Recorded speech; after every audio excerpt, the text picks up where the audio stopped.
what does Breon Pass mean to this team? Obviously, he's the only one that's stayed all 4 years. Senior night on Wednesday night. What does he just mean to this team?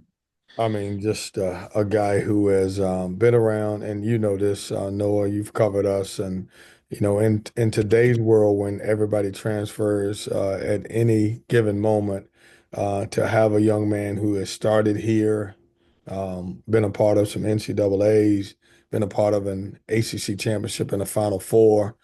It's impressive. He stuck around and been a part of it and worked hard every day and had a positive attitude and just means a lot. You won't be able to see that very often. You may get, one guy every 2 or 3 years that'll happen, but it's probably not going to happen very often. Yeah, and just to follow up, he's only one of 8 players in the ACC that's done that. What does that just say about the current state of college basketball, where guys will move on after a couple of years if they're not playing? Well, I just think I think if it's 8 now, you'll probably get 5 next year, and then 4 later. And it tells you that it's kind of like, what have you done for me lately? And it's sad, but that, the coming to a school and graduating from that exact school doesn't mean as much as it used to. Especially if you feel like that your basketball opportunity is not where it needs to be. Uh, Stephen Thompson, go ahead. Hi, Coach. Been a rough stretch for Pitt this year. They got off to a good start and have hit a wall a little bit. But what's your read on this Pitt team, kind of as you've watched them on film? Yeah, I mean, they've had some ups and downs, pretty much like every team does throughout a season. But those guards are good, and they do a good job of controlling the game and getting everybody involved, and still a really good basketball team. I mean, they got size, they can score the ball inside and out, they can drive the basketball, they're really good defensively. And so, we've got to do a really good job of trying to control those guards because they're as good as they are in the league when they're playing really good basketball. James Henderson. Hey Kevin, hope you're doing well. I wanted to ask you, GM, like you started to see more of those here, college football, college basketball programs getting GM scouting departments. Have you guys had any thought or any discussions about that for your program? Is that just something maybe in the off season? Yeah, that'll be something that James we will discuss in the off season. We haven't. We're paying attention. We do understand kind of how this thing is shifting a little bit, but it's something. It's not something that we've talked about that we're definitely going to do. Haven't ruled anything out, but it's something that I'm watching to see here. That something that will help our program. And just to follow up, obviously the revenue sharing potentially could be something here for programs moving forward. What do you see potentially with its impact? Obviously, NIL is involved, but if revenue sharing is a factor as well. Well, James, here at NC State, we need revenue sharing. One of our biggest challenges is, I get the question all the time, why didn't we capitalize? NIL has been tough here at NC State. Uh, I think it will get better once we get to revenue sharing and it's more in-house and we can dictate where the money goes. So I'm actually excited about that part of it, because I think it'll give us a better chance to compete. Thanks, Kevin. Thank you. Rob McGlam. Yeah, Kevin, the last 2 seasons, I guess you could say that's probably the best success you've had at NC State. And your rotations then tended to be a lot tighter. I know, for Mhm. example, at Oakland, when Giara fouled out, you put in Taylor at the 4, and he hit the big shot to beat Oakland. This year, it's been 11, 12 players. I know a lot of times you get to 10 minutes in the game, you've already played 11 players. What's the variance? Why is there a difference now? Is it harder to tighten up their why? I'm sorry. Why is it harder to tighten up that rotation now? You know, Rob, a lot of that is based on the season that we've had, and it's been a tough season. And when you look at our group, there's so much. There's not a lot of difference between the number third guy and probably our number, 9 or 10 guy. And so, obviously we have struggled really with consistency and, one game, you think about this one game, one guy will play well. Paul McNeil will come in the game and play really good basketball. And we haven't been able to have consistency. And so, what we're looking at is, all right, who can give us some injection in certain games? And that's kind of why we got we playing so many guys at this time. Thank you, sir. Thank you, Rob. Myron Metcalf. Hey, Kevin. Hey, Martin.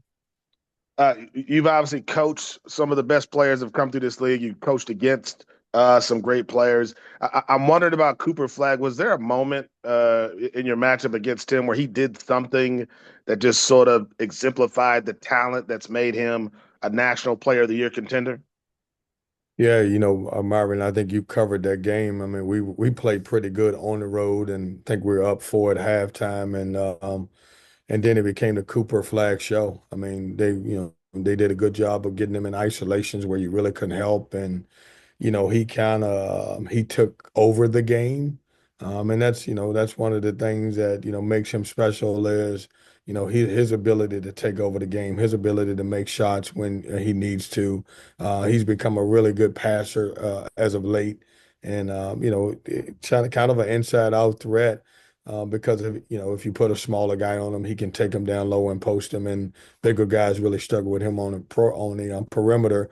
But I think his ability to take over the game, especially I speak for our game, he played great down the stretch for them. And then, Coach, you've obviously made some great runs in the postseason. When you hear people this year say, quote, the ACC is having a down year, how do you respond to that? Well, it's not. I don't like it at all. If you look at us, we're projected in the last ones that I read that get 3 teams in there, and I just don't think people take in consideration the conference season anymore. It's almost like you can stop playing after November and December because everybody has their mind made up about who you are. And it's really tough, Myron, because sometimes transfers, and look at our situation last year, you may not come together until really late in the season. You're probably playing your best basketball as you move forward. And I think right now, especially our league, we have been judged so heavy based on what happens in November and December. But on the flip side is when we do get in the tournament, we perform a lot better than most conferences. Thanks a lot, Coach. Thanks. Jaden Watson Fisher. Hi, Kevin. Yeah, with things, with how things have gone down the stretch, what are you telling the guys going into this final week of play?